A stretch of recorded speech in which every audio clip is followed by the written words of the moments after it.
Coucou! Welcome to Prof Modern. My name is Wendy, or as my students know me, Madam Foz. In this video, I wanted to take some time to discuss the procedures that I followed for my online classes in a little bit more detail. Now, the procedures that I want to share are definitely the ones that worked the best for me, but I want to stress the point that what looks good for my classes may not all completely work for your classes, because I teach high school and I teach 9 through 12. The way that I approach my classes definitely looks different. The seniors are students that are returning students, considering that I am the only French teacher on my campus. So by the time that they get to French 4, we've already known each other for 3 years, and they have a general sense of what they can expect from me, which is honestly just a ton of organization, because I'm just generally a very organized person. It makes my life so much easier. So as far as the virtual procedures that I'm going to have for you in this video, there are going to be 3 main ones, and I will talk about each of them individually. You could obviously skip ahead to the ones that you feel are more pertinent to your current situation, and I hope that you find them helpful. So the first tip that I have for you is to make sure that in your Zoom classes, from the beginning of the school year, you're starting out with small groups. Having small groups is going to, it's going to save you a headache, number one. It's going to save you possibly money if you are going to, end up drinking your feelings away. You don't want to do any of that. Unless you want to drink, there's nothing wrong with having a glass of wine or whatever. But there is no joy in drinking out of sadness. So let's perhaps try to avoid that issue and that situation as best as we can. So here are some advantages of making your online classes, at least from the beginning, from the first couple of weeks of school, be small groups. The first advantage is going to be that you are going to be able to take attendance a lot easier. You'll also be able to see who is the person that is the one that's constantly missing your Zoom calls, because they're not going to have any place to hide. Imagine that you have a class that is typically 25 students, and you had all 25 students on there at the same time. It is a lot clearer who is the person not following instructions, who is the person that is missing the Zoom or information, if you have them in a smaller group. You know how many students are going to be in that group, and you know exactly who is the person that is missing from that group. So you're pinpointing who is having some kind of either technical or maybe, just emotional situation that's preventing them from being present on your online class. Now, to further expand from the other point, having a smaller group is going to put your students front and center. So you are telling them, I am giving you my individualized attention. We are only 10 of us. I am going to have a better opportunity to get to know you if there are less of you in a given class, in a given group rather. You will be able to then also create a situation where your students feel less stressed about being online, being on camera in front of a giant group of people. I am generally kind of a shy person.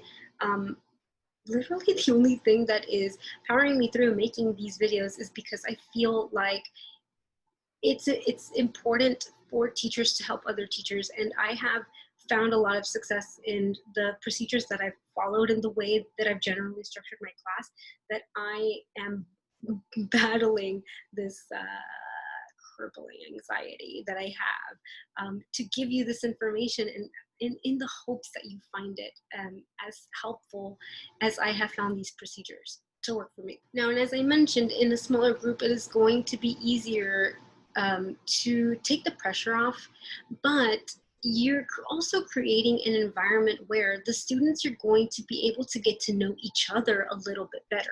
So you'll get to know them better because there's less of them in a given call, and they'll also get to know each other a little bit better and start kind of figuring out who are the students who are the peers rather, that I like to work with, that I find myself having things in common with. And when you create an environment like that, we can quickly get past this general awkwardness in approaching a class from an online perspective. And I hope it's not just me. I feel awkward when I talk to them online rather than face to face. But the more small group stuff that I did and the faster I got to know them because of this small group approach from the beginning, the less awkward it was for me, the less awkward it was for them. And steadily, they started wanting to appear on camera and to participate a little bit more. I have definitely found the small group approach to be a very, very successful one.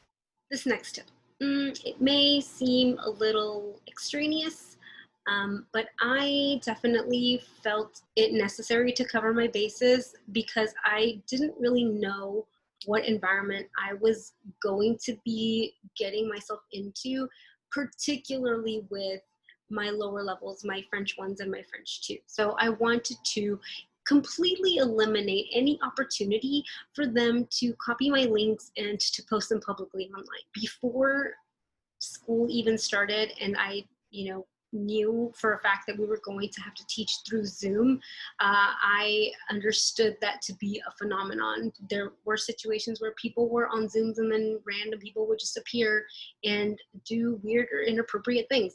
You don't want to do that to yourself or to your students. They will never forget it. So unless you want to be some kind of weird story from their high school years, think about splitting up the Zooms into not only different groups, but also using different links for the different groups that you are creating for your classes. Now here's what I'm gonna say. Creating 3 Zoom meetings per French 1. That's a lie. The first couple of days of school, I did 3 small groups for every single level because I wanted to talk to them in a little bit more like close range, I guess, if you want to kind of use that term to describe what that was. I was talking to them, just in a smaller group so that what I was relaying, the information I was relaying seemed to hit more than if they were in a larger group and they could, whatever, like not even be on. So setting up the Zoom links was kind of a pain. I did 3 groups in every single one of my classes. So in a span of, I guess it would be 4 school days, I scheduled 18 different meetings on Zoom. I did not come out the end of that feeling very, very happy about the amount of work that I had to do, but and I'm gonna say that it probably was unnecessary to do that many. Depending on your level of comfort and the rapport that you have with your students, you probably wouldn't need to do as many as I did.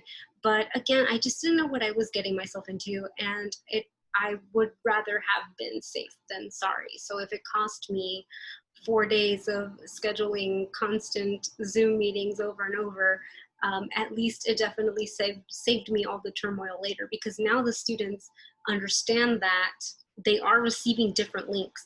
So there is no chance for them to copy a link and post it online.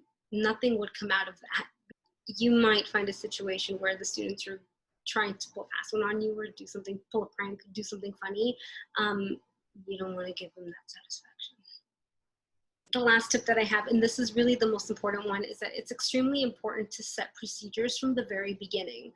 Now, I will detail a couple of procedures that I have used that I have found very successful. The first procedure that I implemented into my online class was to put an announcement 5 minutes prior to the class period starting. In that announcement, I detailed exactly what it was that they could expect to happen when class started. Also created a situation where they were being held accountable for understanding what was going to be happening in their class, because they were being made to read the announcement and to ensure that they were on the same page as me and as everybody else. Now, the first couple of times that I put the announcement, there are inevitably students who don't read the things that you post for them. So I had several comments from students in that class period that were like, where is the Zoom link? I can't find the Zoom link. Is there a Zoom link? So these students are clearly not reading everything that I've posted. Eventually, and that this was probably the second Zoom meeting that we had, I explained to them, you've seen 2 days now of what my procedures are. You see that you have an announcement that is released to you 5 minutes prior to the start of class that details what's going to happen. You have to read that announcement. And having established that from very early on has created a situation where I have 0 people now putting comments on my announcement, asking for the Zoom link or asking what it is that they're being asked to do. So now what kind of information do I put on my announcements? From the beginning, when I was splitting them into groups, I would make sure to very clearly state, these are the people that are in group 1 and these are the people that are in group 2, because, and this is me talking about my lower levels, I did not want to create a situation where we had students who maybe didn't know anybody and would feel awkward if they were allowed to choose. I made them appear in their small groups in alphabetical order, and it made my life extremely easy. At least as far as, scheduling the groups is concerned. Everything else was still just a tiny bit of a nightmare.